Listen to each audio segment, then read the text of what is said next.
Hello students, welcome to this channel.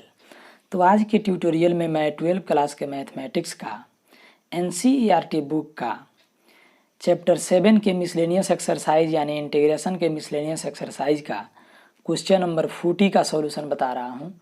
सो इस tutorial को अंत तक जरूर देखिएगा। आइए अब हम लोग इस ट्यूटोरियल को शुरू करते हैं।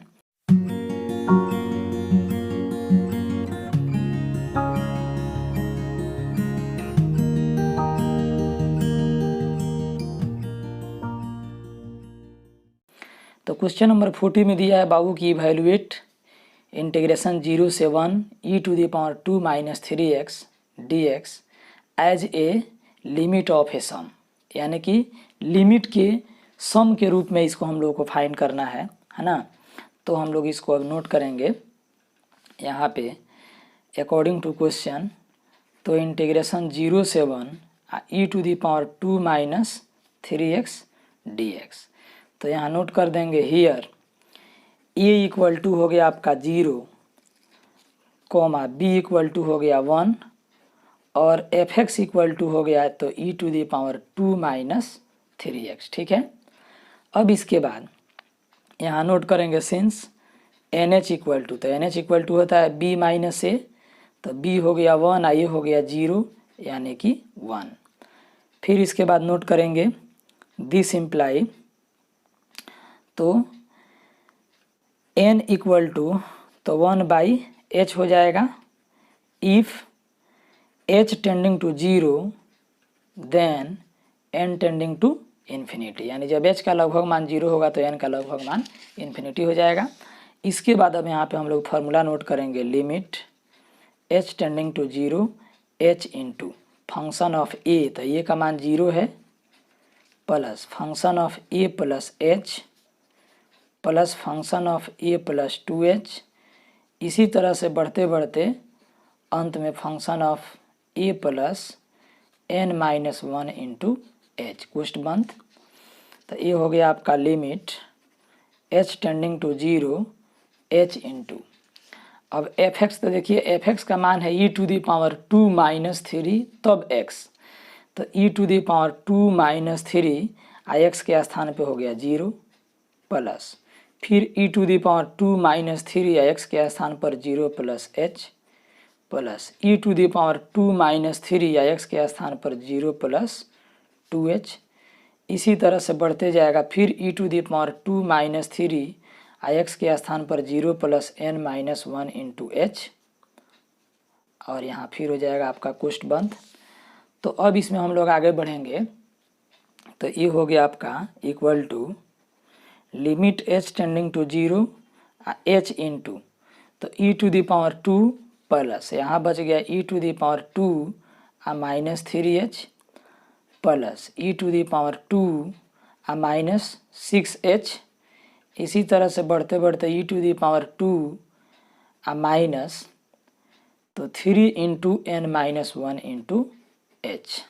ठीक है। तो अब हो जाएगा आपका limit h tending to 0 h into, आई टोटल से हम लोग कॉमन कर सकते हैं e का पावर 2, तो e का पावर 2 कॉमन कर लिए तो 1 plus e⁻³ - 3h plus e⁻³ - 6h। इसी तरह से बढ़ते बढ़ते e⁻³ 3 into n - 1 into h।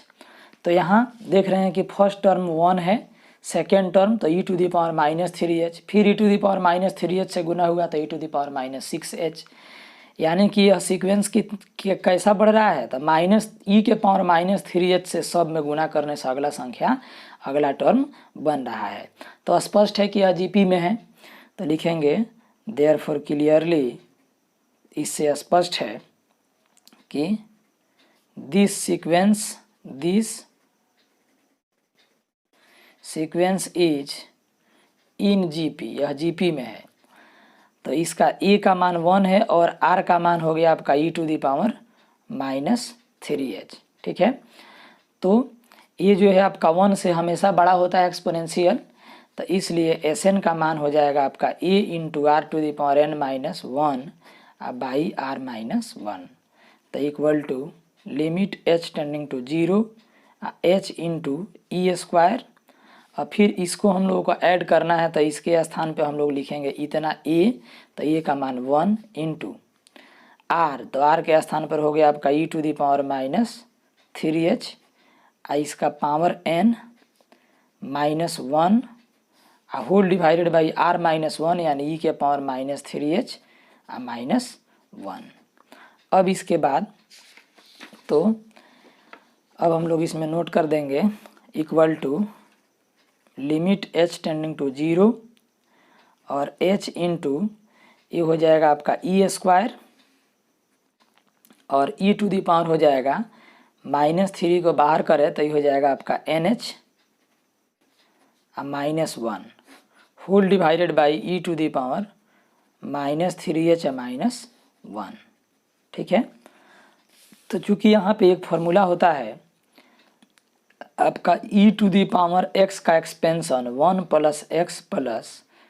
x² by factorial 2 + x³ by factorial 3 plus, तो इस तरह से इन्फिनेटिव तक बढ़ता है।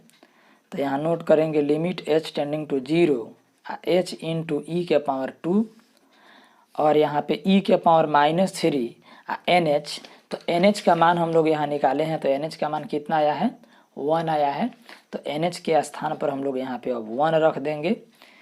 उसके बाद -1, तो -1 तो आपका यहाँ रहेगा ही, whole divided by e to the power 3h, तो उसको हम लोग x समझते हैं। -3h जो है e to the power -3h, तो -3h को x समझें तो ये हो जाएगा आपका इसके स्थान पे 1 + x -3h plus x² by factorial 2 plus x³ by factorial 3 plus, इसी तरह से अनंत तक बढ़ेगा। -1 तो आपका ये रहेगा ही, फिर कोष्ट बंद, -1 और +1 कैंसिल हो जाएगा। फिर इसके बाद तो इसमें आगे हम लोग बढ़ेंगे, तो ये हो जाएगा आपका limit h tending to 0 h into e² और यहाँ पे हो गया e का पावर -3 -1 डिवाइडेड बाई, अभी टोटल से हम लोग h कॉमन कर दें तो यहाँ हो जाएगा -3 अब प्लस -3 का square into h by factorial 2 plus -3 का cube into h² by factorial 3, यानी एक टू h कम, इसी तरह से अनंत तक बढ़ेगा। अब यहाँ h से h आपका कैंसिल हो जाएगा और इसके बाद लिमिटिंग वैल्यू रखेंगे, जहाँ जहाँ h है उसका लगभग मान 0, तो जैसे लिमिटिंग वैल्यू रखेंगे तो लिमिट यहाँ से हट जाएगा, तो बचेगा e² इंटू, तो e के पावर -3 -1 डिवाइडेड बाई -3 प्लस, अब h का मान 0 रखे तो ये टोटल 0, ये भी 0 रखे तो टोटल 0, इसी तरह से आपका अनंत तक बढ़ेगा। तो e² और यहाँ पे बच गया आपका e to the power -3 -1 whole divided by हो गया -3, तो इसको हम नोट कर देंगे -1/3 इंटू e² है ना, और e के पावर -3 या -1।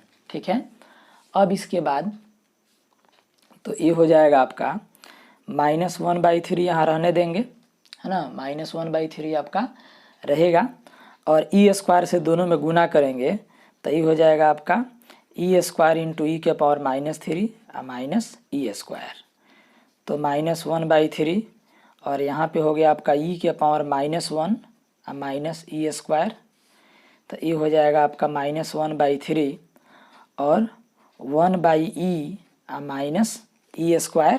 ठीक है, तो 1/e -e² है। फिर इसके बाद यहाँ नोट कर देंगे -1/3 और इसमें से हम लोग माइनस कॉमन कर देंगे, इसमें से माइनस कॉमन करेंगे तो ये प्लस हो जाएगा, तो ये बचेगा e² -1/e, तो यही हो जाएगा इसका आंसर। आप इस चैनल पर नए हैं तो आप इस चैनल को अभी सब्सक्राइब कर लीजिए और मेरे वीडियो का नोटिफिकेशन सबसे पहले पाने के लिए बेल आइकन की घंटी को प्रेस करके ऑल पर क्लिक कर दीजिए। ये वीडियो आपके लिए काफ़ी महत्वपूर्ण है, इसलिए आप इसे लाइक कर लीजिए और अपने दोस्त के पास शेयर भी कर दीजिए जो आप ही के क्लास में